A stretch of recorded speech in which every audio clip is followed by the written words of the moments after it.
ஓம் சாந்தி brother. ஓம் சாந்தி sister, குஷியா இருக்கீங்களா? இருக்கேன் பிரதர், குஷியா இருக்கேன். நீங்க எப்படி இருக்கீங்க? நானும் டபுள் குஷியில இருக்கேன் சிஸ்டர். Okay. இன்னைக்கு ஒரு சூப்பர் வாணி. ஆ, அப்பாவுடைய ஸ்நேகத்துல எப்படி மூழ்கிறது, ஸ்நேகத்துல மூழ்கி இருந்தீங்கன்னா உங்களுடைய அடையாளம் எப்படி இருக்கும்னு சொல்லியிருக்காரு அப்பா. ம், சூப்பரா இருந்துச்சு இன்னைக்கு வரதானம் ஸ்லோகனும். உங்களுடைய சுயமரியாதை எப்படி இருக்கணும், அடுத்தவங்களுக்கு மரியாதை கொடுக்கற மாதிரி இருக்கணும் அப்படிங்கறதெல்லாம் சூப்பரா சொல்லியிருந்தாரு அப்பா. சரி, ஓகே சிஸ்டர், ஆரம்பிங்க, வாணி பார்க்கலாம். 27/9/2024 ம் காலை முரளி. ஓம் சாந்தி பாப்தாதா மதுபன். ம் இனிமையான குழந்தைகளே, நினைவின் உழைப்பை நீங்கள் அனைவரும் செய்ய வேண்டும். ம் நீங்கள் தங்களை ஆத்மானு புரிந்து தந்தையாக என்னை நினைவு செய்தீர்கள் என்றால் நான் உங்களை அனைத்து பாவங்களில் இருந்தும் விடுவித்து விடுவேன். ஆமா, நினைவின் உழைப்பு நீங்க கண்டிப்பா செய்யணும். உங்களை நீங்க ஆத்மான்னு உணர்ந்து பரமாத்மாவான தந்தையை நினைவு செய்தீங்கன்னா உங்களோட எல்லா பாவ கர்மங்களையும் நான் நீக்கிடுவேன் அப்படின்னு அப்பாவே சொல்றாரு பாருங்க. எவ்வளவு சூப்பரா அவரே சொல்லிட்டாரு. பாவ கர்மங்கள் அழிந்து போகும் தான் சொல்லுவாரு, இன்னைக்கு நானே நீக்கிடுவேன் அப்படின்னு சொல்லிட்டாரு. ஆமாங்க பிரதர், இன்னைக்கு அப்படிதான் சொல்லியிருக்காரு. ஆமா, அதான் அனைத்து பாவங்கள் இருந்து விடுவித்து விடுவேன்னு இன்னைக்கு சொல்லியிருக்காருங்க பிரதர். ஆமா. அது சரி, கேள்வியில என்னன்னா, அனைவருடைய சத்கதிக்கான இடம் எது, அதனுடைய மகத்துவம் முழு உலகத்திற்கும் எவ்விதத்துல தெரிய வரும்? அதுக்கு பதில் அபு பூமி அனைவருடைய சத்கதிக்கான இடமாகும். நீங்கள் பிரம்ம குமாரிகள் என்ற பெயருக்கு முன்னால் அடைப்பு குறியிட்டு சர்வ உத்தமமான தீர்த்த ஸ்தானம் என்று எழுதலாம். முழு உலகத்தின் சத்கதி இங்குதான் நடக்க வேண்டும். அனைவருக்கும் சத்கதியை வழங்கும் வள்ளல் பாபா மற்றும் ஆதாம், அதாவது பிரம்மா, இங்கே அமர்ந்து கொண்டு அனைவரையும் சத்கதி அடைய வைக்கின்றனர். ஆதாம் என்றால் மனிதன், அவர் தேவதை கிடையாது. ஆதாம்னா மனிதன், அவர் தேவதை அல்ல. அவரை பகவான் என்றும் சொல்ல முடியாது. ஆமா, எல்லாருக்கும் சத்கதி அளிக்கக்கூடிய தீர்த்தஸ்தானம் எது அப்படின்னு கேட்டு அபுமலை தான் அதனுடைய தீர்த்தஸ்தானம். நீங்க பிரம்மகுமாரின்னு பேரு போடுறீங்க இல்லையா, அதுக்கு முன்னாடி இதுதான் உயர்ந்த தீர்த்தஸ்தானம் அப்படிங்கறது, சர்வ உத்தம தீர்த்தஸ்தானம்னு பிராக்கெட்ல வச்சு போட சொல்றாரு அப்பா.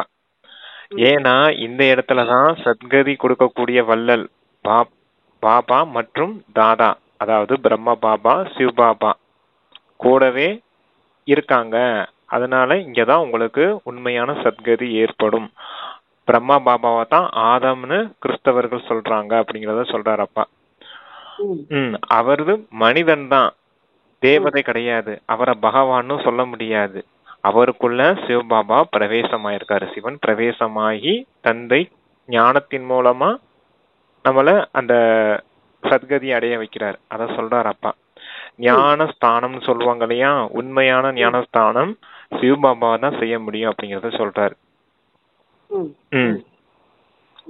அதனுடைய மகத்துவம் முழு உலகத்திற்கும் எவ்விதத்தில் தெரிய வரும். தெரிய வரும். ஆமா, கிறிஸ்தவர்கள் என்ன செய்வாங்க, ஞானஸ்தானம்னு தண்ணியில முக்கிய எந்திரிக்க வைப்பாங்க, தண்ணி தெளிச்சு விடுவாங்க, அந்த மாதிரி செய்வாங்க. அத தண்ணி தெளிக்கிறதுனால எல்லாம் பாவம் தூய்மையாக முடியாது. உண்மையிலே இவர் மூலமா நான் கொடுக்கக்கூடிய ஞானத்தை கேட்கறதன் மூலமா தான் நீங்க தூய்மை அடைய முடியும், பாவ கர்மங்கள் அழிக்கப்படும் அப்படிங்கறத சொல்றாரு. தலைப்புலயும் அதான் சொன்னாரு, கேள்விலையும் அதான் சொல்றாரு, கேள்வி பதிலையும். இதுதான் உண்மையான அறிமுகம் இல்லையா? நம்மளுடைய காரியமே என்ன, உங்களுடைய பாவ கர்மங்கள் எப்படி அழிக்கிறதுன்னு சொல்லித்தராரு அப்பா. கூடவே அது எங்க நடக்குது, யார் மூலமா நடக்குது அப்படிங்கறதையும் சொல்லிட்டாரு. ரெண்டுமே நல்ல அறிமுகம் கொடுத்தது மாதிரி ஆயிடுச்சு இல்லையா? சொல்றாரு அப்பா, இந்த மாதிரி சொல்லி புரிய வைங்க அப்படின்னு. சரி சிஸ்டர், அடுத்து ஓம் சாந்தி சொல்லி பாபா சொல்றாரு. இரட்டை ஓம் சாந்தி ஏனென்றால் ஒன்று பாபாவினுடையது, மற்றொன்று தாதா அவருடையது. ரெண்டு பேரும் ஓம் சாந்தி சொல்றாங்க இன்னைக்கு நமக்கு. ஆமா, டபுள் இருவருடைய சிவா சொல்றாரு, பிரம்ம பாபா சொல்றாரு. அடுத்து என்ன சொல்றாங்கன்னா, இருவருடைய ஆத்மாவும் இருக்கிறது அல்லவா, அவர் பரமாத்மா ஆவார், இவர் ஆத்மா. அவரும் லட்சியத்தை கூறுகின்றார், நான் பரந்தாமத்தில் இருக்கக்கூடியவன். இருவரும் அப்படி கூறுகிறார்கள். ம், பாபா கூறுகிறார் ஓம் சாந்தி, ம், இவரும் ஓம் சாந்தி என்று கூறுகிறார். ம். குழந்தைகளும் ஓம் சாந்தி என்று சொல்கிறார்கள். அதாவது ஆத்துமாக்களாகிய நாம் ம், சாந்தி தாமத்தில் இருக்கக்கூடியவர்கள். ம், இங்கே தனித்தனியாக அமர வேண்டும். ம், சரீரம் சரீரத்தோடு சேரக்கூடாது, அதாவது பிராக்கெட்ல தொடக்கூடாது. ஆமா. ஏனென்றால் ஒவ்வொருவருடைய நிலையிலும் ம். ஒவ்வொருடைய நிலையிலும் ம், யோகத்திலும் இரவு பகலுக்குண்டான வித்தியாசம் இருக்கிறது. ம், சிலர் மிகவும் நன்றாக நினைவு செய்கிறார்கள், சிலர் முற்றிலும் நினைவு செய்வது இல்லை. ம். எனவே யார் முற்றிலும் நினைவு செய்வதில்லையோ ம். அவர்கள் பாவ ஆத்துமாக்கள், தமோ பிரதானமானவர்கள். ம், தமோ பிரதானமானவர்கள். மேலும் யார் நினைவு செய்கிறார்களோ ம், அவர்கள் புண்ணிய ஆத்துமாக்கள். ம், சதோ பிரதானமானவர்கள் நிறைய வித்தியாசம் ஆகிவிட்டதல்லவா? ம், வீட்டில் ஒன்றாக இருக்கிறார்கள், ஆனால் வித்தியாசம் இருக்கிறதல்லவா? ஆகையினால்தான் பாகவதத்தில் அசுரர்கள் என்று பாடப்பட்டுள்ளது. அது இந்த சமயத்தின் விஷயமே ஆகும். ம், பாபா அமர்ந்து குழந்தைக்கு புரிய வைக்கிறார். இது ஈஸ்வரிய சரித்திரமாகும். இதை பக்தி மார்க்கத்தில் பாடுகிறார்கள். சத்தியுகத்தில் எதுவும் நினைவு இருக்காது, அனைத்தையும் மறந்து விடுவீர்கள். பாபா இப்போதுதான் படிப்பினை கொடுக்கிறார். சத்தியுகத்தில் இதை முற்றிலும் மறந்து விடுவீர்கள். பிறகு துவாபர யுகத்தில் சாஸ்திரம் போன்றவைகளை உருவாக்குகிறார்கள்.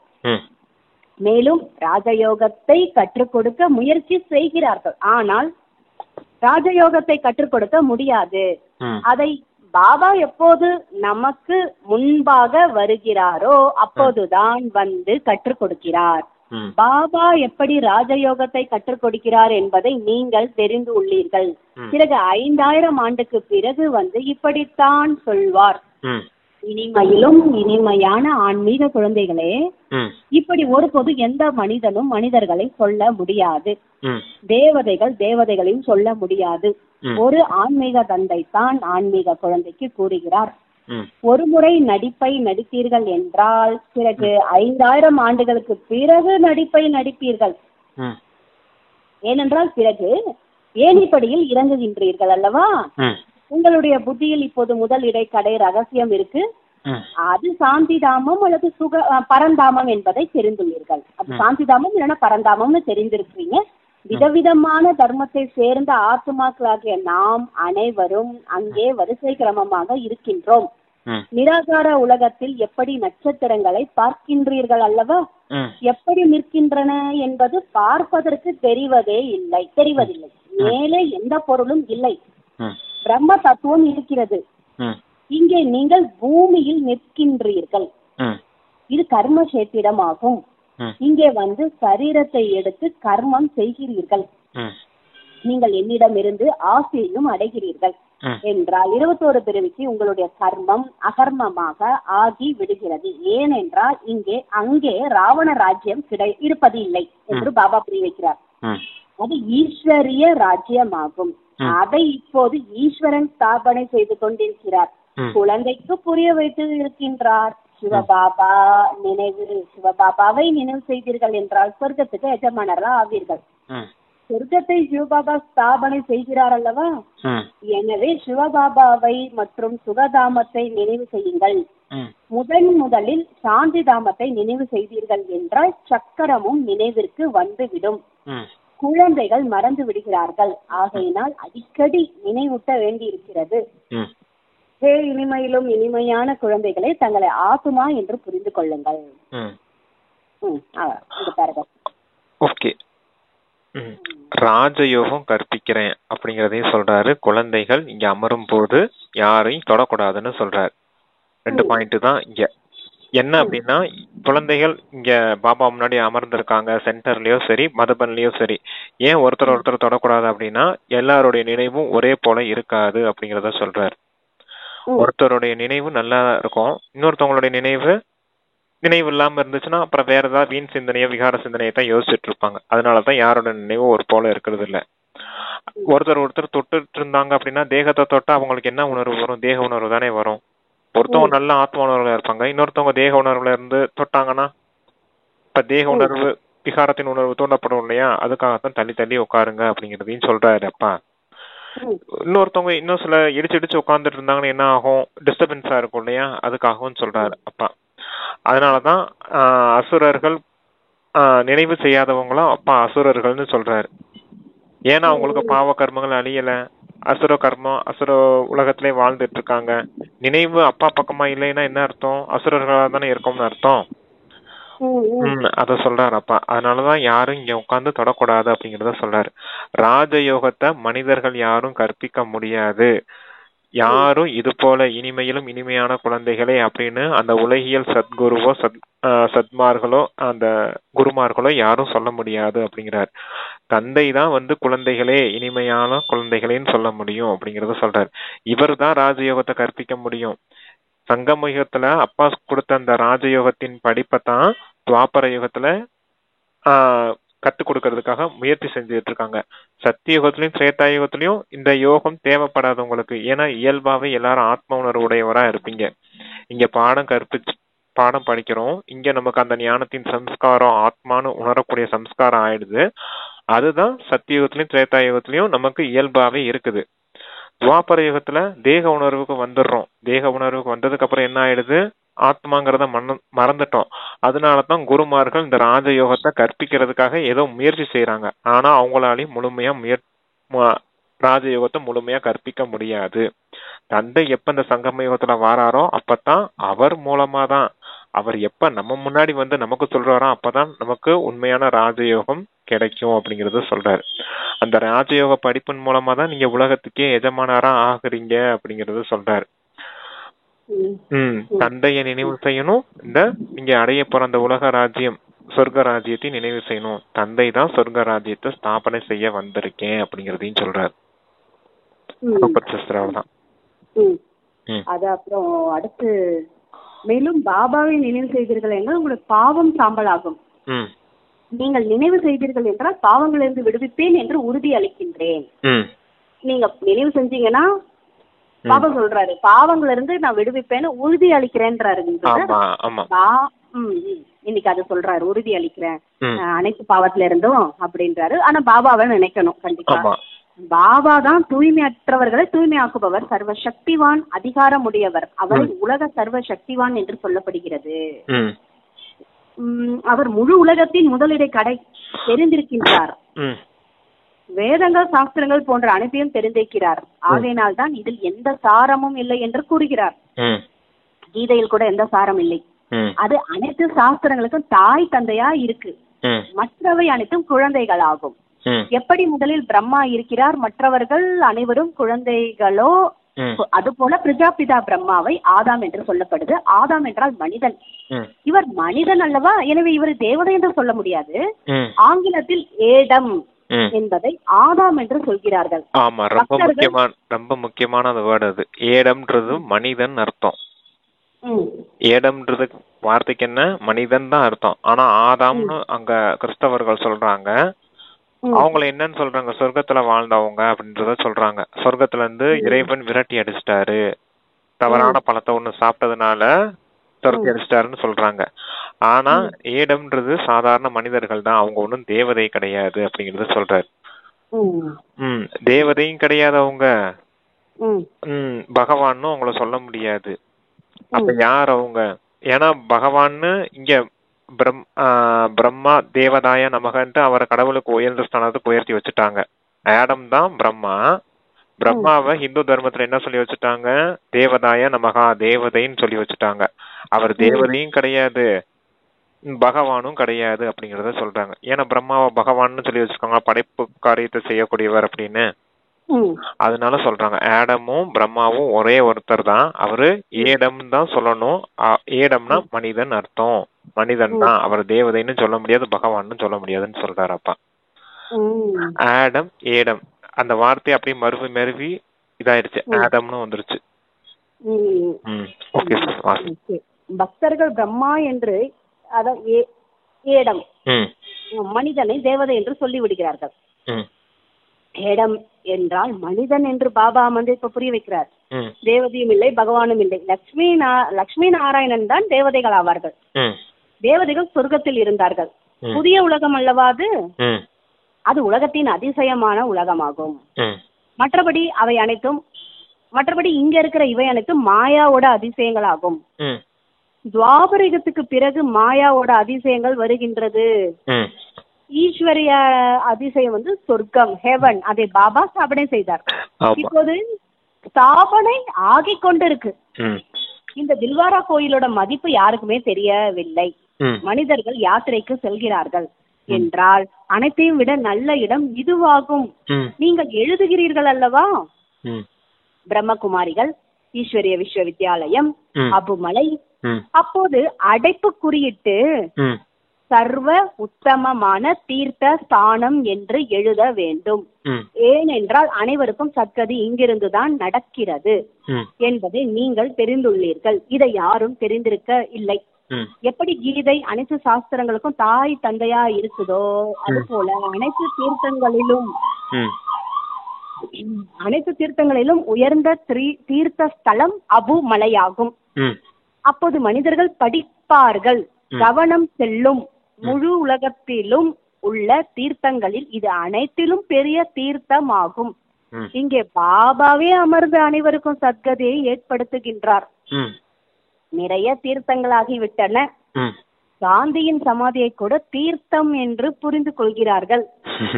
அனைவரும் சென்று அங்கே மலர்கள் போன்றவற்றை தூவுகிறார்கள். அவர்களுக்கு எதுவுமே தெரிவதில்லை. குழந்தையாகி உங்களுக்கு தெரியும் அல்லவா? எனவே உங்களுக்கு இங்கே அமர்ந்து உள்ளுக்குள் மிகுந்த குஷி ஏற்பட வேண்டும். நாம் சொர்க்கத்தை ஸ்தாபனை செய்து கொண்டிருக்கிறோம். இப்போது பாபா கூறுகிறார், தங்களை ஆத்மான புரிந்து என்னை நினைவு செய்யுங்க. படிப்பு கூட மிகவும் சகஜமானதுதான்.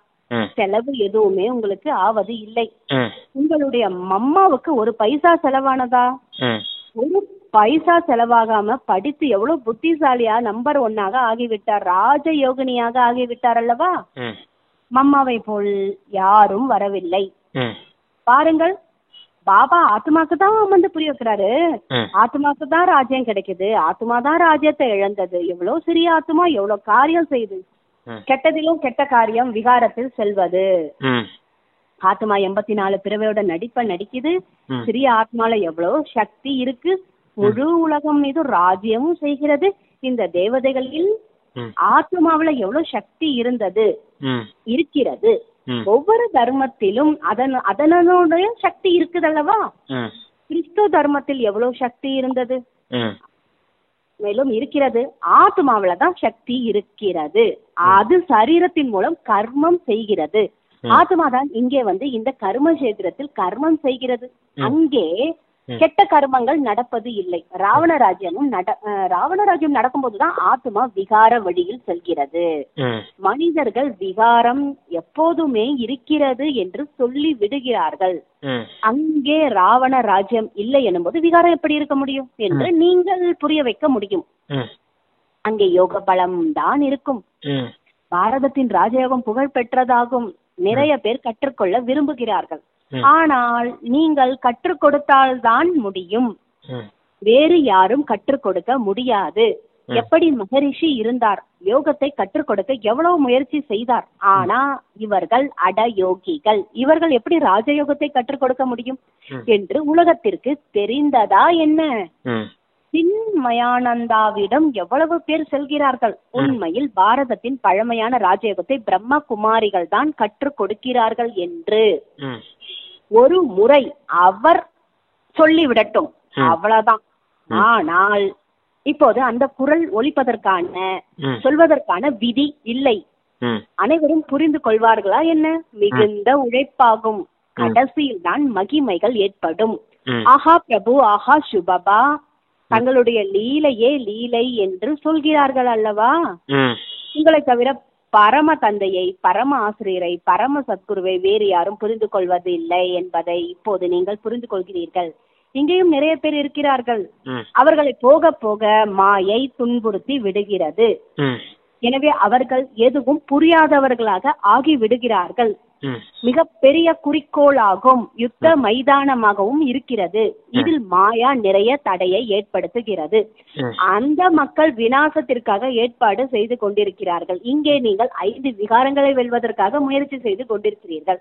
நீங்கள் வெற்றிக்காகவும் அவர்கள் விநாசத்துக்காகவும் முயற்சி செய்து கொண்டிருக்கிறார்கள். 2 காரியங்களும் ஒன்றாக நடக்கும் அல்லவா? இன்னும் நேரம் இருக்கிறது. நம்முடைய ராஜ்யமும் ஸ்தாபனையாகிவிட்டதா என்ன? ராஜாக்கள், பிரஜைகள் இப்போது அனைவரும் உருவாக வேண்டும். நீங்கள் அரை கல்பத்திற்கான ஆஸ்தியை பாபாவிடமிருந்து பெறுகிறீர்கள். மற்றபடி யாருக்கும் மோட்சம் கிடைப்பது இல்லை. உலகினர் இன்னார் மோட்சத்தை அடைந்து விட்டார் என்று சொல்கிறார்கள். இறந்த பிறகு அவர் எங்கு சென்றார் என்று அவர்களுக்கு தெரியுமா என்ன? வெறுமனே கட்டுக்கதைகளை அதாவது கூறிக்கொண்டு இருக்கிறார்கள் அப்படின்றாரு. ஆமா, ஓகே. 2 அதிசயம் சொல்றாரு அப்பா. என்ன அதிசயம்? இந்த உலகத்துல 2 அதிசயம் இருக்குது. ஒன்னு சொர்க்கத்தின் ஆஸ்தி, அது ஈஸ்வரிய அதிசயம். துவாபர யுகத்துல இருந்து மாயாவின் அதிசயம் ஆரம்பிக்குது அப்படிங்கறத சொல்றாரு. சொர்க்கத்தின் அதிசயத்தை, ஈஸ்வரிய அதிசயத்தை தந்தை ஸ்தாபனை செய்யறார். அரை கல்பம் உங்களுக்கு ஆஸ்தியா கிடைக்குது. அப்புறம் அரை கல்பத்துக்கு மாயாவினுடைய அதிசயமா இந்த உலகத்துல இருக்கக்கூடிய அல்பகால விஷயங்கள் இருக்குது பார்த்தீங்க இல்லையா, அதெல்லாம் ஏற்படுது அப்படிங்கிறத சொல்றாரு. சங்கம யுகத்துல தந்தை உங்களுக்கு இந்த பாடத்தை கற்பிக்கிறாரு. எது? தந்தையின் அந்த முதல் இடை கடை ஞானத்தை கொடுக்கறேன் அப்படிங்கறத சொல்றாரு. அதன் மூலமா தான் ராஜயோகம் கற்பிக்கப்படுது. மம்மாவை பாருங்க, ராஜயோகத்தின் தேவியா மாறிட்டாங்க அப்படிங்கறத சொல்றாரு. ராஜயோகினியா மாறிட்டாங்க மம்மா. அவங்கள போல இன்னமும் யாரும் இந்த அளவுக்கு தீவிர முயற்சி செய்யறது இல்லை அப்படிங்கறத சொல்றாரு. அப்புறம் இந்த சன்னியாசிகள், குருமார்கள், அந்த பேர்லாம் சொன்னாரு பாத்தீங்களா. சின்மயானந்தா மகரிஷி, அவங்க எல்லாம் அடயோகிகள் தான். அவங்களும் யோகா கத்து கொடுக்கறாங்க. அவங்க கிட்டயும் முழுமையான ஞானம் இல்லை. அவங்க வாயை திறந்து சொல்லணுமா, பிரம்மகுமாரிகள் தான் உண்மையான ராஜயோகம் கற்பிக்கிறார்கள் அப்படின்னு ஒரு வார்த்தை சொல்லிட்டாங்கன்னா என்ன ஆகும்? எல்லாரும் இங்க வந்துருவாங்க இல்லையா? அது போல பார்த்து இந்த டிராமால இல்ல அப்படிங்கறத சொல்றது. எல்லா மகிமையும் இறுதி நேரத்துல ஏற்படும் உங்களுக்கு.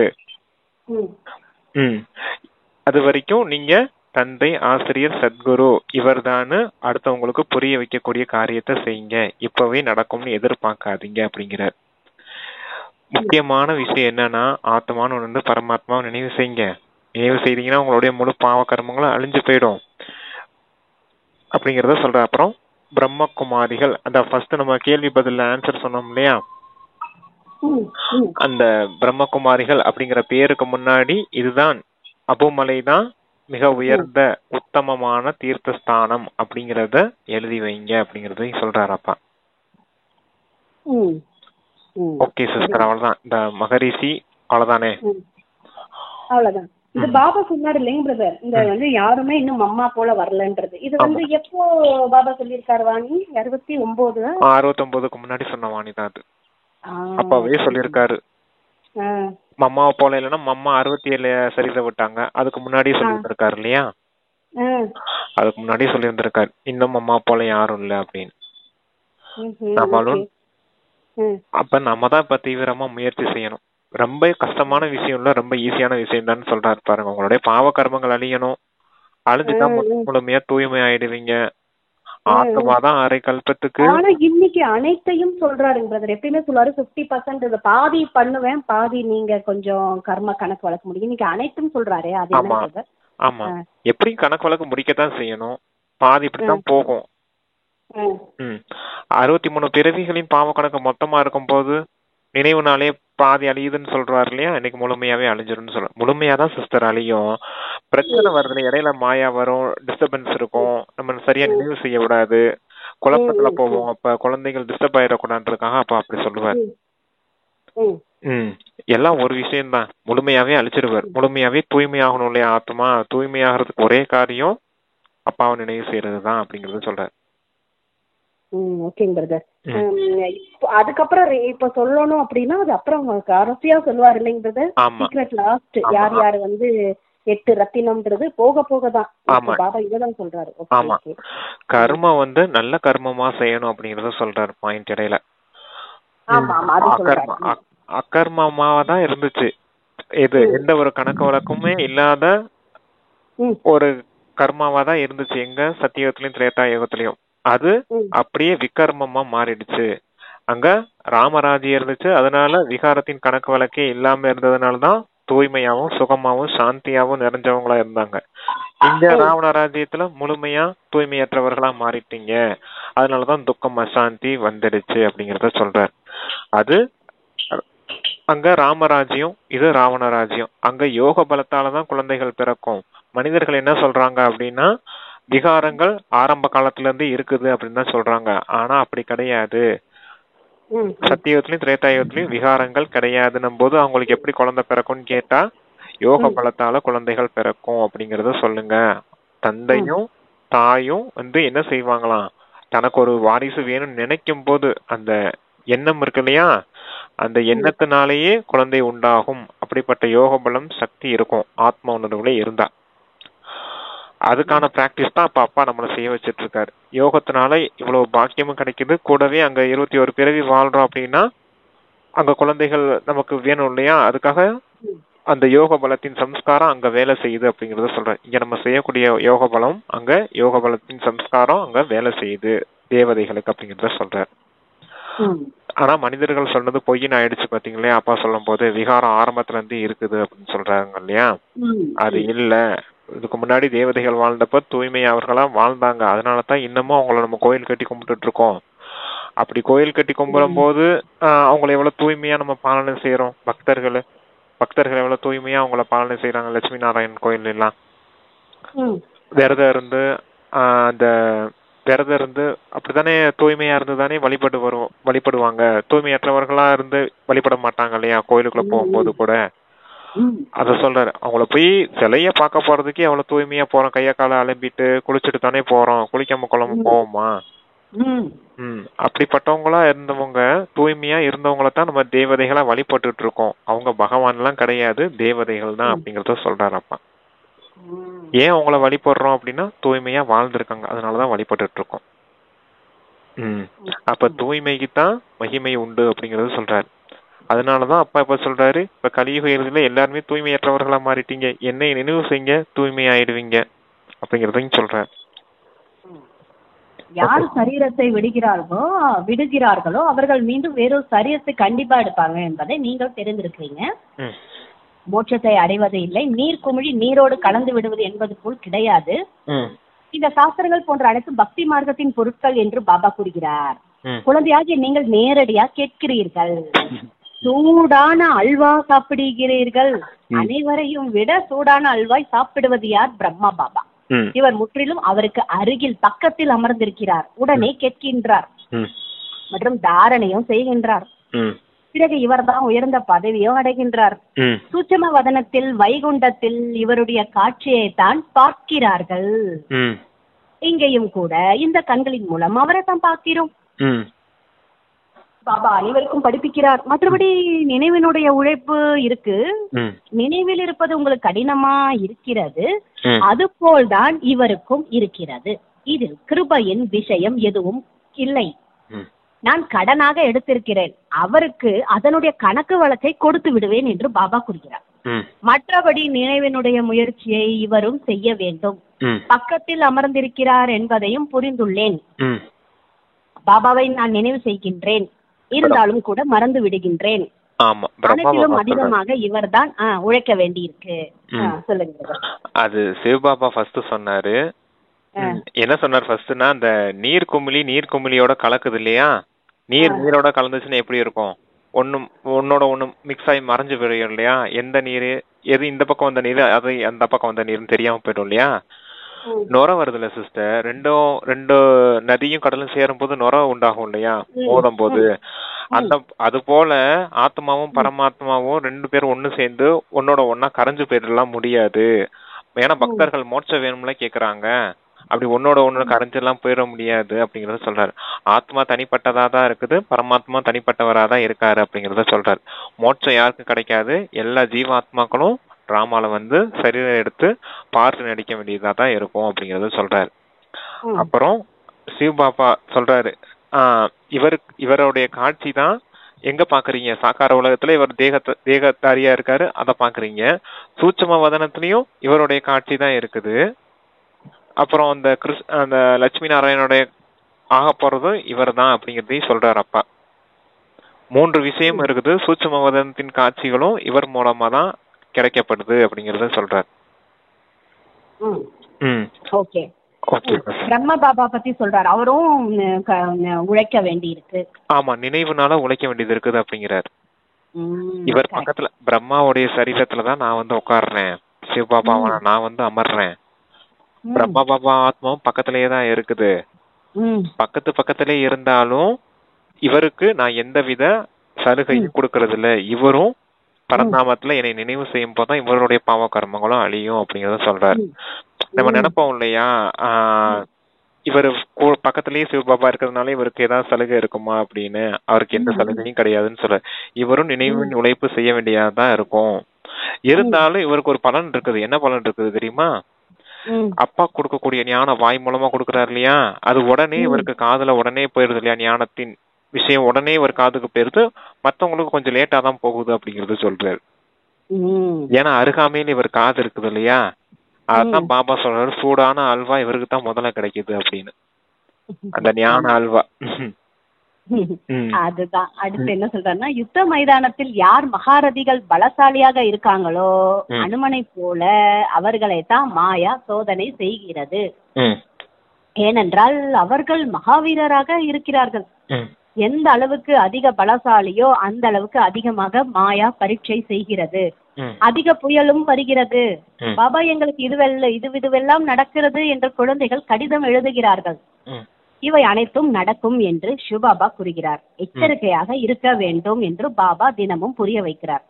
பாபா மாயா நிறைய புயலை கொண்டு வருகிறது என்று கடிதம் எழுதுகிறார்கள். சிலருக்கு தேக அபிமானமும் வருகிறது எனும் போது பாபாவுக்கு சொல்வது இல்லை. நாம் இப்போது மிகுந்த புத்திசாலியாகிறோம்.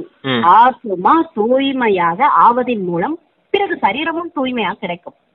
ஆத்மா எவ்வளவு ஜொலிக்கக்கூடியதா ஆகிவிடுகிறது. முதலில் ஏழைகள் தான் ஞானத்தை எடுத்துக் கொள்கிறார்கள். பாபாவும் கூட ஏழை பங்காளன் என்று பாடப்பட்டுள்ளார். மற்றபடி செல்வந்தர்கள் காலம் கடந்து வருவார்கள். எதுவரை சகோதர சகோதரிகளாக ஆகவில்லையோ அதுவரை சகோதர சகோதரர்களாக எப்படி ஆக முடியும் என நீங்கள் புரிந்து கொள்கிறீர்கள். பிரஜாபிதா பிரம்மாவின் குழந்தைகள் என்றால் சகோதர சகோதரிகள் ஆவீர்கள். பிறகு சகோதரன் சகோதரர்கள் என்று புரிந்து கொள்ளுங்கள் என்று பாபா புரிய வைக்கிறார். இது கடைசி நேரத்தின் சம்பந்தம் ஆகும். பிறகு மேலேயும் சென்று சகோதரர்களை தான் சந்திப்பீர்கள். பிறகு சத்தியுகத்தில் புதிய சம்பந்தம் ஆரம்பமாகும். அங்கே மச்சினன், சித்தப்பா, மாமா போன்ற நிறைய சம்பந்தங்கள் இருக்காது. சம்பந்தங்கள் குறைவாக இருக்கும்.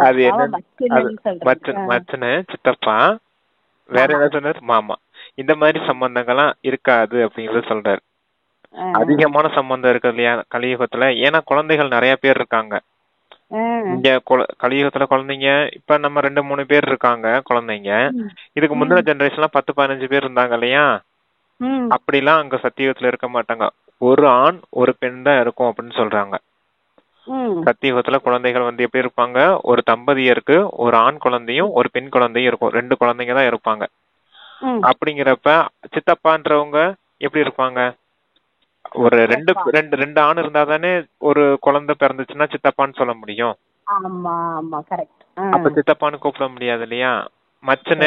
மச்சனங்கன்னா அந்த பெண் குழந்தைக்கும் இருக்காது அப்படிங்கறத சொல்றாரு. பெண் குழந்தைக்கு தம்பி அவங்கதான் மச்சனன் சொல்லுவாங்க.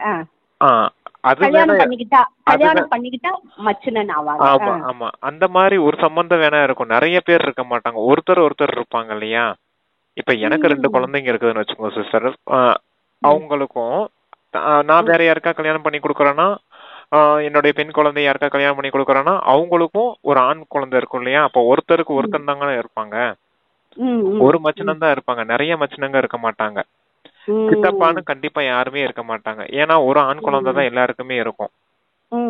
அந்த சம்பந்தம் இருக்கும். இங்க பெரியப்பா பையனையும் மச்சனன் தான் சொல்லுவாங்க பிரதர். கரெக்ட், அதான் பாபா சொல்றாங்க. பெரியப்பா பையெல்லாம் இருக்க மாட்டாங்க. அப்படியா? அதான். அதுவும் சித்திமார்களும் யாரும் இருக்க மாட்டாங்க. ஒரே ஒரு பெண் குழந்தை தானே இருக்கும். சித்தின்னு யாரும் சொல்ல முடியாது இல்லையா. ஆமா. ஏன்னா பெரியம்மா சித்தின்னு இருக்க மாட்டாங்க. ஒரே ஒரு பெண் குழந்தை இருக்கும்போது அப்படி கூப்பிட முடியாது இல்லையா. அதை சொல்றாரு அப்பா. நிறைய மச்சனங்கள்லாம் இருக்க மாட்டாங்க அப்படின்னு. சரி சரி. அது சம்பந்தங்கள் குறைவாகத்தான் இருக்கும். பிறகு அதிகரிக்கும்ன்றாரு.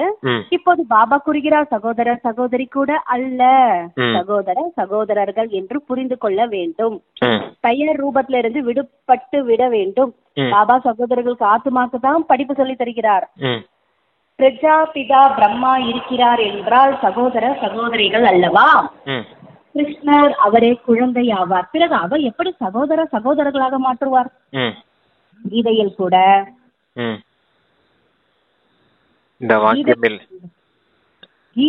கூட இந்த வாசகம் இல்லைன்னு சொல்றாரு.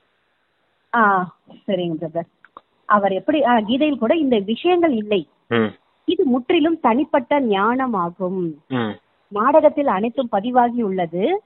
ஒரு வினாடியினுடைய நடிப்பு மற்றொரு வினாடியில் ஒரே மாதிரியாக இருக்காது. எவ்வளவு மாதங்கள், எத்தனை மணிகள், எத்தனை நாட்கள் கடந்து செல்ல வேண்டும். பிறகு 5000 ஆண்டுக்கு பிறகும் இப்படியே கடந்து செல்லும். குறைந்த புத்தியுடையவர்கள் அந்த அளவுக்கு தாரணை செய்ய முடியாது. ஆகையினால் பாபா கூறுகிறார், தங்களை ஆத்மானு புரிந்து கொள்ளுங்க, எல்லையற்ற தந்தை நேசிங்க. இது மிகவும் சகஜமாகும். பழைய உலகத்தின் விநாசம் கூட நடக்க வேண்டும். நான் சங்கமம் ஏற்படும் போதுதான் வருகிறேன் என்று பாபா கூறுகிறார். நீங்க தான் தேவி தேவதையா இருந்தீங்க. இவருடைய லட்சுமி நாராயணனுடைய ராஜ்யம் இருந்த போது வேற எந்த தர்மமும் இருக்கவில்லை என்பதை நீங்கள் இப்போ தெரிந்திருக்கீங்க. இப்போது இவர்களுடைய ராஜ்யம் இல்லை, அதையும் புரிந்திருக்கிறீர்கள், நல்லதுன்னு சொல்றாருங்க. ஆமா, சகோதரன் சகோதரிங்கிற உணர்வு இருக்கணும். அது எங்க இருக்கணும்? பிரம்மகுமார் குமாரிகள்னு சொல்றோம் இல்லையா? பிரஜாபிதா பிரம்மாவுக்கு குமார குமாரிகளா இருக்கும். இங்க பிரதர்ஸ் அண்ட் சிஸ்டர்ஸா இருக்கும். தேகம் இருக்குது. ஆனா இந்த தேகம், இந்த மாதிரி விஷயங்கள், சகோதர சகோதரிகள் எல்லாருமே முழு உலகத்துல இருக்கக்கூடியவர்கள் அப்படின்னு சொல்றது எல்லாமே அந்த ஆத்மா சகோதர சகோதரர்கள்ன்றத சொல்றாங்க. அப்பா பிரம்மகுமார் குமாரிகளா இருக்கும் போது நீங்க சகோதர சகோதரிகளா இருக்கீங்க. ஆனா உண்மையிலேயே நீங்க ஆத்மாக்களா இருக்கீங்க. ஆத்மாக்கள் எல்லாருமே சகோதர சகோதரர்கள் தான். ஆத்மாக்கள் எல்லாமே ஒரு தந்தையின் குழந்தைகள் அப்படிங்கறதையும் சொல்றார். 2 விதமா சொல்றார் சிஸ்டர். அப்ப நல்ல விதத்துல புரிஞ்சுக்கணும். அது பிரம்மகுமார் குமாரிகள், சகோதர சகோதரிகள். ஓகே. அப்புறம் ஆத்மாக்கள் சகோதரன். அது உலகத்துல இருக்க எல்லாத்துக்குமே பொருந்தும் அப்படிங்கறத சொல்றாரு. பிரம்மகுமார் குமாரிகள் அது நமக்கு மட்டும் சொல்றாரு. ஏன்னா விகாரத்தின் சம்பந்தம் இருக்க கூடாது இல்லையா இங்க? அதுக்காக சகோதர சகோதரிகள்ன்ற பார்வையோட பாருங்க அப்படிங்கறத சொல்றாரு. இந்த உலகத்துல 5000 வருஷம் நாடகம் இருக்குது. ஒரு வினாடிய போல மாற முடியாது அப்படிங்கறத சொல்றாரு. போன 5000 வருஷத்துல என்ன கல்பத்துல இந்த நாடகப்படி என்ன நடந்துச்சோ அதுதான் திருப்பி ரிப்பீட் ஆகிக்கிட்டே இருக்கும் அப்படிங்கறத சொல்றாரு. ஒவ்வொரு நொடி, ஒவ்வொரு நாள், ஒவ்வொரு மாதமும் வித்தியாசமா தான் அனுபவம் இருக்கும் உங்களுக்கு. ஆனா 5000 வருஷத்துக்கு முன்னாடி என்ன நடந்துச்சோ அதுதான் திருப்பி நடக்கும் அப்படிங்கிறது. 2 விஷயத்தையும் நல்ல விதத்துல புரிஞ்சுக்கணும். குறைந்த புத்தி உடையவர்களால அதை அந்த அளவுக்கு புரிஞ்சுக்க முடியாது அப்படிங்கறத சொல்றாரு. இத புரிஞ்சுக்கிறது ஒண்ணும் கஷ்டமான விஷயம் இல்ல. ஒரு 10 தடவை சிந்தனை செஞ்சு பார்த்தோம்னா இது என்னன்னு புரிஞ்சிடும். இருந்தாலும் பரவாயில்ல, ஆத்மான்னு வந்து பரமாத்மாவை நினைவு செய்யுங்கன்னு சொல்லியிருக்காரு. இதேதான் நடக்கும். சில பேர் கேட்பாங்க, அதேதான் திரும்ப நடக்கணும், அப்புறம் எதுக்கு முயற்சி செய்யணும்? ஆமா, ஏற்கனவே நடந்ததுதான் நடக்கும். அது ஓகேதான். போன கல்பத்துல என்ன நடந்துச்சோ அதே தானே இந்த கல்பத்துல நடக்குது. அதுல முயற்சி செய்யணும்னு நினைக்கிறது கூட இருக்கும். முயற்சி செய்யறேன் அப்படி கூட நினைக்க கூடாது இல்ல பிரதர்? அப்படி இல்ல சிஸ்டர். இப்ப இந்த கல்பத்துல நான் நல்லா முயற்சி செஞ்சேன்னா அடுத்த கல்பமும் எனக்கு நல்ல விதமா அமையும் இல்லையா? அது புரிஞ்சுக்கணும் இல்லையா? போன கல்பத்துல இருந்தா நடக்கும் அப்படிங்கிறது கிடையாது. இந்த கல்பத்துல நான் நல்லா முயற்சி செஞ்சேன்னா அடுத்த கல்பம் எனக்கு நல்ல வாழ்க்கை அமையும் இல்லையா அப்படிங்கறத யோசிச்சு பார்க்கணும். ஏன்னா போன கல்பத்துல நடந்ததுதானே இந்த கல்பத்துல வந்திருக்குது. ஆமா, இந்த கல்பத்துல நல்லா செஞ்சாதானே அடுத்த கல்பம் நமக்கு நல்லா வரும். ஆமா, இது ஓகே. இதுதான் பாப்பா முக்கியம். அது நடுவுல ஒண்ணு சொன்னாரு பாருங்க, இது நல்ல புத்தி உடையவங்களால நல்லா புரிஞ்சுக்க முடியும்னா இது இப்படி நம்ம சிந்தனை பண்ணும்போதுதான் அதுல விஷயங்கள் நமக்கு வரும். ஆமா. அப்ப எதுக்காக போன கல்பத்தை நினைவு செய்ய சொல்றாருன்னா, ஏதாவது பச்சாதாபத்துல இருப்போம் இல்லையா? ஐயோ நான் தப்பு பண்ணிட்டேனே பாப்பா, இப்படி நடந்து போச்சே பாப்பான்றதுக்கு தான் அப்பா என்ன சொல்லுவாரு, ரொம்ப நேரம் வருத்தப்படாத குழந்தைங்களா, போன கல்பத்துல நீங்க தப்பு பண்ணிட்டீங்க, அது இப்போ இன்னொரு முறை ரிப்பீட் ஆயிருக்குது, அதுக்காக நீங்க வருத்தப்பட வேணாம், இப்ப நீங்க புதுசா முயற்சி செய்யுங்க, அடுத்த கல்பத்துல உங்களுக்கு நல்ல விதத்துல அது அமையும் அப்படிங்கறத சொல்லுவாரு. அந்த சின்ன விஷயத்த புரிஞ்சுக்கிடாம தான் குழந்தைங்க அப்படியே ரிப்பீட் மாத்தி திருப்பி வச்சிடுறாங்க. அந்த டிராமா பாயிண்டே திருப்பி மாத்தி சொல்லிடுறாங்க. அந்த வித்தியாசத்தை நல்ல விதத்துல புரிஞ்சுக்கணும். சின்ன விஷயம் தான், சின்ன விஷயத்த புரிஞ்சுட்டா பெரிய பெரிய பலனை அடைய முடியும் நம்ம. Correct brother. போனது போட்டும், அத பத்தி கவலைப்படாதீங்க, விட்டுட்டு இனிமே இப்பல இருந்து முயற்சி பண்ணுங்க, நீங்க வர முடியும்ன்றாரு பாபா. இப்பயும் வர முடியும். அடுத்த கல்பத்திலே அதே நேரம் தப்பு நடந்தாலும் நீங்க நல்ல விதத்துல முயற்சி பண்ணீங்கன்னு வச்சுக்கோங்க, இந்த பிறவி எப்படி உயர்ந்த பதவி அடைகிறீங்களோ அதே போலதான் அடுத்த கல்பத்துல நீங்க உயர்ந்த பதவி அடைய போறீங்க. அப்ப நீங்க முயற்சி செய்யாம இருக்கிறதுக்கு, உங்க சோம்பேறித்தனத்துக்கு, உங்களுடைய அலட்சியத்துக்காக நீங்க போன கல்பத்தை டிராமா பாயிண்ட் நடந்தா நடக்கும் அப்படிங்கறது சொல்றதெல்லாம் தப்பு இல்லையா அப்படின்னு சொல்றாரு. ஓகேங்க பிரதர். அதான் முயற்சி பண்ணணும். சம்பாதிக்கணும்னா கூட என்ன செய்யணும், முயற்சி இல்லாம சம்பாதிக்க முடியாது. ஆமா. சரி சரிங்க பிரதர். அதுக்கே இப்படி ஓடுறாங்க தயார், உடம்பு வருத்திக்கிட்டு செய்யறாங்க. நீங்க ஈஸியா தான் உங்களை பண்ண சொல்றேன் வருமானத்துக்கு, அதுவும் கஷ்டப்படுறீங்கன்றாரு பாபா. என்ன சொல்லுவாங்க, சாப்பிடும்போது மட்டும் சொல்ல மாட்டேங்கிறாங்க யாரும். போன கல்பத்துல நான் சாப்பிட்டா இப்ப சாப்பிட போறேன், இல்ல சாப்பிடாம இருக்க போறேன் சொல்லிருக்க வந்தானே. ஆமா, அது கரெக்டா செய்யறோம்ல. அது மட்டும் எப்படி கரெக்டா செய்ய முடியுங்க? போன கல்பத்துல நீங்க சாப்பிட்டு இருப்பீங்களா அப்பனா? அப்ப இந்த கல்பத்துல கொஞ்சம் சாப்பிடாம இருங்களே. சரி, தாரணிக பாபா சொல்றாருங்கிறத, இப்போது கடைசி நேரம், வீட்டுக்கு திரும்பி செல்ல வேண்டும். ஆகையினால் தங்களுடைய புத்தியை பெயர் ரூபத்தில இருந்து நீக்கி விட வேண்டும். நாம் ஆத்மா சகோதரர்கள் என்ற பயிற்சியை செய்ய வேண்டும். தேக அபிமானத்துல வரக்கூடாது. 2வது பாயிண்ட், ஒவ்வொருவருடைய மனநிலை மற்றும் யோகத்தில் இரவு பகலுக்கு உண்டான வித்தியாசம் இருக்கு. ஆகையான தனித்தனியாக அமர வேண்டும். சரீரத்தை தீண்டக்கூடாது. புண்ணிய ஆத்மாக ஆவதற்கு நினைவினுடைய உழைப்பில் ஈடுபட வேண்டும். வரதானத்துல பாபாவோட அன்பில் தன்னுடைய முக்கிய பலவீனத்தை பலியாக்க கூடிய ஞானம் நிறைந்த ஆத்மா ஆகுக. பாப்தாதா பார்க்கிறார், இப்போது வரை 5 விகாரங்களோட வீண் சங்கல்பம் அதிகப்படியானதாக நடந்து கொண்டு இருக்கு. ஞானி ஆத்மாக்களத்தில் கூட அவ்வப்போது தனது குணம் அல்லது விசேஷ தன்மையோட அபிமானம் விடுகிறது. ஞானி ஆத்மாக்கள் கூட இருக்குன்றாரு, அவ்வப்போது வருது. தனது குணம் அல்லது விசேஷ தன்மையின் அபிமானம் விடுகிறது. ஒவ்வொருவரும் தன்னுடைய மூல பலவீனங்கள் அல்லது மூல சமஸ்காரத்தை அறிந்து இருக்கிறீர்கள். அந்த பலவீனத்தை பாபாவின் அன்பில் பலியாக்கி விட வேண்டும். இதுவே அன்பின் சான்று ஆகும். நேகி அல்லது ஞானித்துவ ஆத்துமாக்கள் பாபாவோட அன்பில் வீணான சங்கல்பங்களையும் பலியாக்கி விடுகிறார்கள். ஆமா, இப்ப இந்த சமயத்துல பாபா பாத்துட்டு இருக்காரு, இன்னமும் குழந்தைங்களுக்குள்ள 5 விகாரங்களின் வீணான சங்கல்பம் வந்துகிட்டு தான் இருக்குது, அதிக அளவுல நடந்துகிட்டே இருக்குது அப்படிங்கிறாரு. ஒண்ணு எழும்புது, இன்னொன்னு அதிக அளவுல நடந்துகிட்டே இருக்குன்றாரு. அப்ப 5 விகாரங்களின் சங்கல்பம் இருந்தே இருக்குது, என்ன செய்யணும் அப்படிங்கறது சொல்றாரு. தந்தையினுடைய அன்பில அத பலியாக்கணும் அப்படிங்கறத சொல்றாரு. அத வாசிங்க சிஸ்டர் மறுபடியும். 5 விகாரங்களின் சங்கல்பம் எழும்பவே செய்கிறது. 5 விகாரங்கள் வீண் சங்கல்பம் அதிகப்படியானதாக தான் நடந்து கொண்டிருக்கிறது. ஞானி ஆத்மாக்களிடத்தில் கூட அவ்வப்போது தனது குணம் அல்லது விசேஷ அபிமானம் அது வருது, அப்பப்போ வந்துட்டு இருக்கு வெளியில. ஆமா, என்ன குணம் வருதுன்னா, நமக்கு எப்படி இருந்தோம் சங்கம் கலியுகத்துல இறுதியில எப்படி இருந்தோம், நம்ம மொத்தமாவே குணஹீனமா இருந்தோம் இல்லையா? எந்த வித குணமும் இல்ல, நமக்கு எந்த வித திறமைகளுமே இல்ல, விசேஷ தன்மைகள் எதுவுமே இல்லாம தான் இருந்தோம். அப்படிப்பட்டவங்கள தந்தை கிடைச்சதுக்கு அப்புறம் தான் தந்தையோடைய குணம் நம்மளுடைய குணமா மாறி இருக்கு. வந்திருக்கிறது ஈஸ்வரிய குணம் வந்திருக்கு நமக்கு.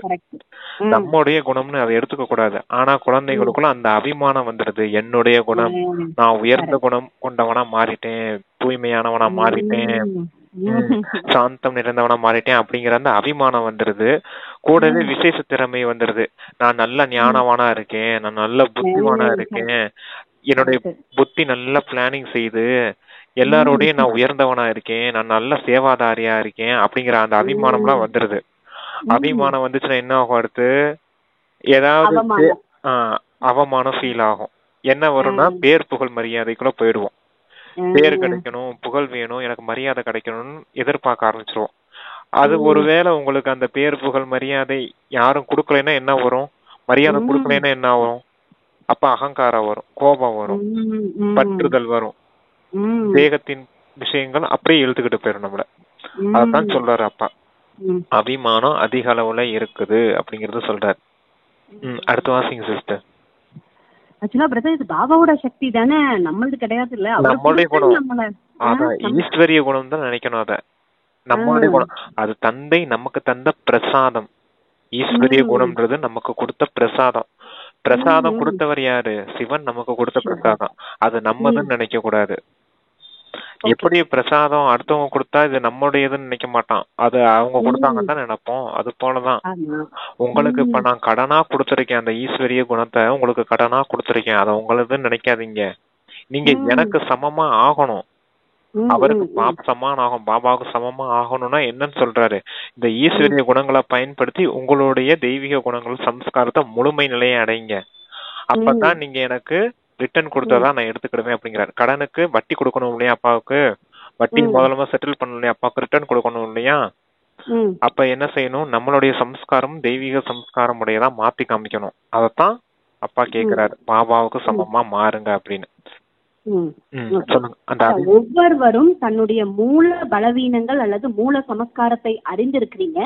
அந்த பலவீனத்தை பாபாவோட அன்புல பலியாக்கி விட வேண்டும். பலியாக்கி விட வேண்டும். இதுவே அன்பின் சான்று. ஆமா, அன்பிற்கு சான்று, அன்புக்கு ரிட்டர்ன் கொடுக்கணும் அப்படிங்கறத சொல்றாரு. அன்புக்கு சான்றுனா சர்டிபிகேட், இதுதான் அன்புக்கு அடையாளம் அப்படிங்கறத சொல்றாரு.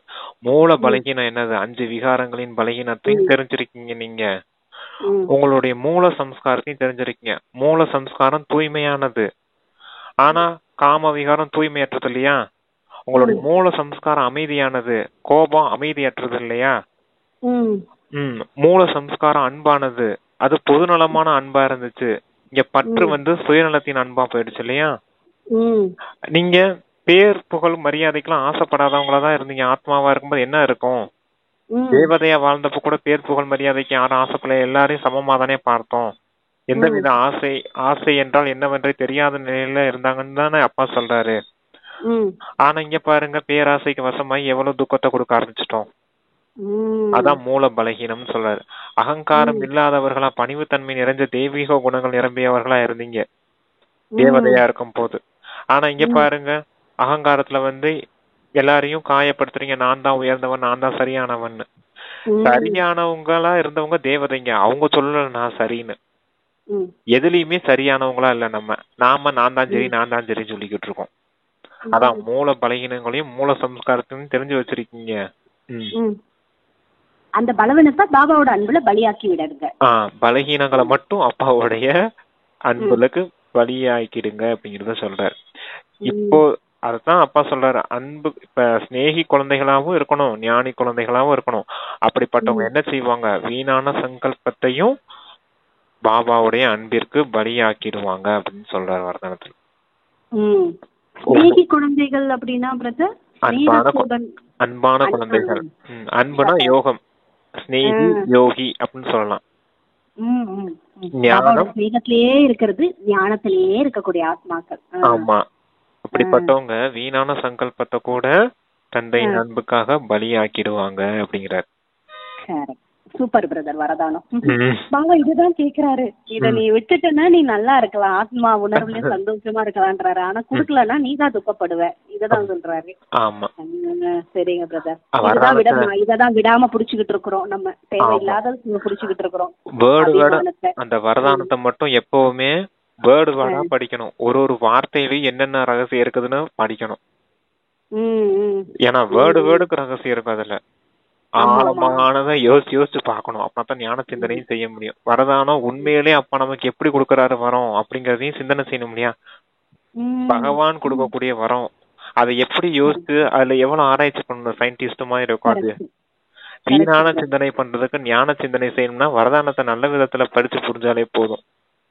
அப்பா எனக்கு வரதானமும் ஸ்லோகனும் புரிஞ்சுக்கிட்டாலே அன்னைக்கு என்னென்ன நம்ம பாபா எப்படி இருக்கணும் அப்படி சொல்றாரு. எந்த மாதிரி வரதானம் கொடுத்தாரு நல்லா படிச்சோம்னா. வரம்லாம் இவங்க இந்த அசுரர்கள் வரம் போய் யார்கிட்ட யார்கிட்ட பிரம்மா கிட்ட போய் வரம் வாங்கிட்டு வந்து நான் நல்லா இருப்பேன் பாரு, பலசாலியா ஆயிட்டுவேன் பாரு அப்படின்வாங்க. தப்பா யூஸ் பண்ணுவாங்க. அந்த மாதிரி வந்து செய்யக்கூடாது. பாபா கொடுக்குற வரம் வந்து நன்மைக்காக நமக்காக யூஸ் பண்ணிக்கணும். நமக்காக யூஸ் பண்ணிடணும். நமக்கு யூஸ் பண்ணி முழு உலகத்துக்குமே நன்மை அடையட்டும்னு நமக்கு ஆசீர்வாதமும் கொடுக்கணும். மனசா சேவை செய்யணும், அடுத்தவங்களுக்கு வாட்சா சேவை செய்யணும் இல்லையா? அப்ப நான் உங்களுக்கு செய்யறேன், நீங்க எங்களுக்கு செய்யறீங்க இல்லையா? அது போல கர்மா மூலமா குணங்களை வெளிப்படுத்தணும். அது கர்மனா சேவை ஆயிடும். பணிவு தன்மையோடு அடுத்தவங்கள்ட்ட பழகுறோம் இல்லையா? அப்ப அவங்களுக்கு ஒரு கவர்ச்சி ஏற்படுது இல்லையா?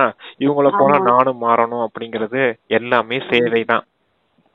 அப்படிப்பட்டவங்களா மாறணும் நம்ம. ஆக்சுவலா நமக்கு 24 ஹவர்ஸ்க்கும் நமக்கு எண்ணங்கள் வந்து தாட்ஸ் இப்படிதான் இருக்கணும். ஆனா நம்ம போர் அடிக்கிறது சொல்லக்கூடாது. ஏன்னா விதவிதமா பாப்பா கொடுத்துட்டு இருக்காரு பாருங்களேன். ஆமா ஆமா, ஒரே செஞ்சுட்டு இருந்தா போர் அடிக்கும் இல்லையா? போர் அடிக்கும். ஆனா 5 விகாரங்களை ஃபர்ஸ்ட் நிறுத்துறதுக்கு நல்ல விஷயங்களை தெரிஞ்சு வச்சிருக்கணும். இந்த இது வந்தா எப்படி நான் மாத்திக்கணும் அப்படிங்கறத தெரிஞ்சுக்கிட்டு பயிற்சி பண்றது வந்து விதவிதமா பயிற்சி பண்ணணும். ஒரு நேரம் சுயதர்சன சக்கரம் சுத்தணும், அப்புறம் கல்ப விருட்ச மரத்தை யோசிக்கணும், இல்ல வரதானத்துல அப்பா என்ன செய்தாரு, ஞான ரத்தினங்களோட விளையாடுங்கன்னு சொல்றாரு. அப்ப ஒவ்வொரு ரத்தினத்தையும் எடுத்து எடுத்து பாக்கணும் இல்லையா? இதை வச்சு எப்படி விளையாடலாம் அப்படின்னு, எதுல அப்ளை பண்ணா எதுல எப்படி போய் கோல் விழுகுது அப்படின்னு பாக்கணும் இல்லையா? கரெக்டா அப்ளை பண்றோமா இல்ல தப்பு தப்பா அப்ளை பண்ணி விகாரமா செஞ்சுட்டு இருக்கோமா அப்படின்றது தெரியும் இல்லையா? அதெல்லாம் அப்ளை பண்றதுக்கு பழகணும். நீங்க கோலி கொண்டு விளையாடுறத சொல்றீங்க, கேரம் விளையாடுறது பார்த்து கரெக்டா அடிக்கணும், அப்புறம் அம்பு விடுறது, அந்த மாதிரி ஒரு விளையாட்டு ஒரு ஒண்ணு பாபா விளையாட்டு கத்து கொடுக்குறாரு. விளையாட்டு அது வந்து தியான ரத்தனங்களை வச்சு விளையாடுங்க. ஆமா, அந்த மாதிரி கோல் அடிக்கிறது, ஃபுட்பால் கோல் அடிக்கிறாங்க இல்லையா? பாபா கூட நம்ம பாபா கூடயே வச்சுக்கிட்டே விளையாடலாம்ல பிரதர். பாபா வந்து யாரா வச்சுக்கலாம்னா யார வச்சுக்கலாம், கிரிக்கெட்ல வச்சுக்கிற மாதிரி வச்சுக்கலாம். ஆமா, போடுறப்பா மாயாதான் பவுலரு சரியா? போடுறதெல்லாம் பால் போடுறதெல்லாம் மாயா வந்து பால் போடுவான். நம்ம கரெக்டா அந்த பால் பார்த்து அடிச்சோன்னு வச்சுக்கோங்க, எல்லா பாலும் 6 போகணும் சரியா? அப்ப மாயா வேடிக்கை பார்த்துட்டு தான் இருப்பான், ஒண்ணுமே செய்ய முடியாது, அவனை நம்மள டச் பண்ணவே முடியாது. பாபா வந்து யாரு அங்க நிக்க வச்சா பிரதர்? பாபா அங்க நிக்கிறாரு, யார வச்சுக்கலாம் ஒரு இடத்துலயும்? அம்பையரை வச்சுக்கலாம் அப்பாவை. சரிங்க பிரதர். ஆமா, மாயா எப்படி பால் போடுது, குழந்தைங்க எப்படி பேட் பண்ணி பால் அடிக்கிறாங்க அப்படின்றது கரெக்டா அவுட்னா அவுட்னு கரெக்டா கொடுத்துருவாரு. அப்பா நீதிபதி இல்லையா? கரெக்ட். ஆமா, கரெக்டா சொல்லிடுவாரு. அவுட்னா அவுட்னு பாரு, 6னா 6ன்னு சொல்லிடுவாரு. நீ அவுட் ஆயிட்ட, திரும்ப போ மாயா கிட்ட போ, நீ அது வரும், நீ வின் பண்ணு போ அப்படி சொல்லுவாரு. ஆமா, அதான் அந்த மாதிரி ஞாபகம் வச்சுக்கோங்க. அந்த மாதிரி விளையாண்டுட்டே இருங்க அப்பாவோட. அப்பாவோட நினைவும் இருக்கு, ஞானமும் இருக்கு, பாவமும் அடியுது, ஜாலியாவும் இருக்குல்ல. உங்களுக்கு விளையாடுறது பிடிக்கும்ல, விளையாடுங்க. ஆமா. ஆனா இது ஸ்தூல விளையாட்டு கிடையாது, மனம் புத்தியோட விளையாடக்கூடிய விளையாட்டு, வாழ்க்கையில மனிதர்களோட விளையாடக்கூடிய விளையாட்டு. அத நல்ல விதத்துல வச்சுக்கணும். ஆமா ஆமா, கரெக்ட் கரெக்ட். ஸ்லோகன், ஸ்வமானம் என்ற ஆசனத்தில் நிலைத்திருந்து மரியாதை கொடுக்கக்கூடிய மரியாதைக்குரிய ஆத்துமா ஆகுங்க. ஆமா, சும்மானா என்னன்னு சொல்லிருக்கேன், சுயமரியாதை அப்படிங்கறத சொல்றாரு. சுயமரியாதைன்ற ஆசனத்துல அமர்ந்துருங்க அப்படின்னா, நான் கூட சொல்லியிருக்கேன் இல்லையா, சுயமரியாதைங்கிறது ஒரு சிம்மாசனம் அப்படின்னு. ஒன்னு புருவ மத்திய சிம்மாசனம், இன்னொன்னு பாப்தாதாவோட இதய சிம்மாசனம், இன்னொன்னு சுயமரியாதைகளின் சிம்மாசனம். அதான் சுமான் என்ற ஆசனம்னு சொல்றாரப்பா. எதிர்கால ராஜ்ய சிம்மாசனம். 4 சிம்மாசனம் இருக்குது, அதுல ஒரு சிம்மாசனத்தை பாப்பா சொல்றார். சுயமரியாதைகளின் சிம்மாசனத்துல நிலைச்சிருந்து அடுத்தவங்களுக்கு மரியாதை கொடுங்க. என்ன சுமான்ல இருந்து அடுத்தவங்களுக்கு மரியாதை கொடுக்கணும் அப்படின்னா, நான் மரியாதைகள் நிரம்பிய உத்தம புருஷனா இருக்கேன். அந்த டைட்டில் எனக்கு எப்படி கிடைச்சதுன்னா, எல்லாருக்கும் நான் சங்கம யுகத்துல மரியாதை கொடுத்திருக்கேன். எல்லாருக்கும் மரியாதை கொடுக்கும் போதுதான் எனக்கும் மரியாதை கிடைக்குது. அப்பதான் என்னை மரியாதா புருஷோத்தம்னு சொல்றாங்க எல்லாரும் அப்படிங்கிற அந்த நினைவோட இருக்கணும். ஏன்னா சங்கம யுகத்துல நம்மள திட்டுறவங்களுக்கும் நம்ம நல்ல விதத்துல மதிப்பு கொடுத்து மரியாதை கொடுத்து நல்ல பாலனை செய்யறோம். நம்மள எல்லாரும் திட்டத்தானே செய்யறாங்க, குறை சொல்றாங்க, திட்டுறாங்க, எல்லாம் செய்யறாங்க இல்லையா? இருந்தாலும் அபகாரம் செய்து அவங்களுக்கும் நம்ம உபகாரம் செய்யறோம் இல்லையா? அவங்களுக்கும் அன்பு காட்டுறோம், மரியாதை கொடுக்கறோம் இல்லையா? அதனுடைய நினைவார்த்தமா தான் அவங்க பக்தர்களா மாறி துவாபர யுகத்துல இருந்து நமக்கு ஜட ரூபத்துல வழிபாடு செஞ்சு வந்திருக்காங்க. அப்ப நம்ம திட்டுறவங்க எல்லாம் யாரு அப்பனா? நம்மளுடைய பக்தர்கள். இங்க நம்மள கண்ட ரொம்ப குறை சொல்லி திட்ட செய்யறாங்க, இங்க சங்கம யுகத்தை திட்டு வாங்குற மாதிரி தெரியுது. ஆனா துவாபர யுகத்துல இருந்து என்ன சொல்றாங்க, நீங்க எப்படிப்பட்டவங்க தெரியுமா, சாந்தம் நிறைஞ்சவங்க தெரியுமா, தூய்மையானவங்க தெரியுமா, நீங்க எவ்வளவு அன்பா இருந்தீங்க தெரியுமா அப்படின்னு நம்மள புகழ் பாடிட்டே இருக்காங்க இன்னமும் பக்தர்கள் கோயில்ல. ஸ்லோகன் மந்திரம்னு சொல்றாங்க இல்லையா, கோயில்ல போய் என்ன சொல்லுவாங்க, சர்வ குண சம்பன்னா போற்றி, சம்பூர்ண நிர்வீகாரியே போற்றி, அப்படித்தான் பாடிக்கிட்டு இருக்காங்க. அப்ப எல்லா குணங்களும் நிரம்பியவர்களா தான் இருந்தோம். எங்க உருவாக்கணும், சங்கம யுகத்தை அந்த பக்தர்கள் முன்னாடி இப்பதான் நம்ம உருவாக்கணும். நம்ம அமைதியா இருந்தா நம்மளுக்கு எப்படி புகழ் ஏற்படும், பக்தி மார்க்கத்துல சாந்தி தேவி, சாந்தா தேவி அப்படிங்கிற அந்த புகழ் ஏற்படும்.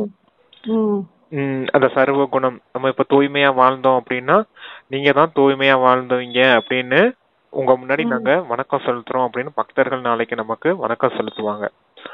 அதான் அப்ப சொல்றாரு, இங்க உங்க மரியாதைங்கிற ஆசனத்துல அந்த தூய்மையா இருக்குது, அப்பா நமக்கு கொடுத்த ஸ்ரீமத்லாம் இருக்குது பாத்தீங்களா, அது கூடவே நம்ம தேவதையா வாழ்ந்தது, மூர்த்தியா இருந்தது, இப்ப பிராமணனா இருக்குது, என்னென்ன நியமங்கள்லாம் கொடுத்துருக்காரோ அதெல்லாம் கடைபிடிச்சு நம்ம முழுமை நிலையை அடையக்கூடிய பரிஸ்தா ஸ்டேஜா இருக்கட்டும், இது எல்லாமே சுயமரியாதைகள் தான்.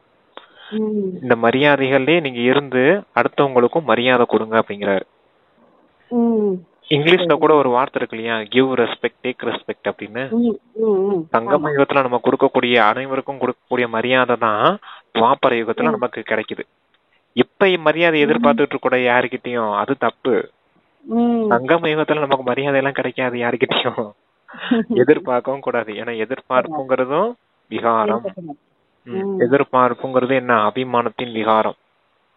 இங்க எதிர்பார்ப்பெல்லாம் இருக்கக்கூடாது. சங்கம யுகத்துல நம்மளுடைய என்ன நடந்தாலும் நம்ம ஏத்துக்கத்தான் வேணும்ல பிரதர். ஏன்னா இங்க நம்ம அந்த சமஸ்காரத்தை இப்ப கொண்டு போகணும், அவங்க வருவாங்க செக் பண்றதுக்கு. ஆனா நம்மளதான் அவங்க போய் இப்பவும் என்ன செய்யறாங்க, மகிமை பாடுறாங்க. இங்க வந்து திட்டவும் திட்டுறாங்க நம்மள, ரெண்டையும் பார்க்க சொல்றாரு. அதுதான் சுயதர்சன சக்கரத்தை சுத்திக்கிட்டே இருங்க அப்படிங்கறத சொல்றாரு. இத பார்த்தா சிரிப்பா இல்ல வருது. ஆமா, அப்ப அததான் சொல்றாரு அப்பாவும், உங்க முகத்துல எப்பவும் பொன்முருவலை பார்க்கத்தான் விரும்புறேன், குஷிய பார்க்கத்தான் விரும்புறேன், மகிழ்ச்சியாவே இருங்க. போய் அப்படி பாடுறாங்க, இங்க வந்து இப்படி திட்டுறாங்க. ஆமா, அததான் நாடகம் உருவாயிருக்கு பாருங்க அப்படின்றாரு. அதான் சங்கம யுகமே ஜாலியான யுகம்னு சொல்றாரு அப்பா உங்களுக்கு. சரி சரி சரி, மாயா நமக்கு தெரியும் இந்த விஷயம், அவ்வளவுதான்.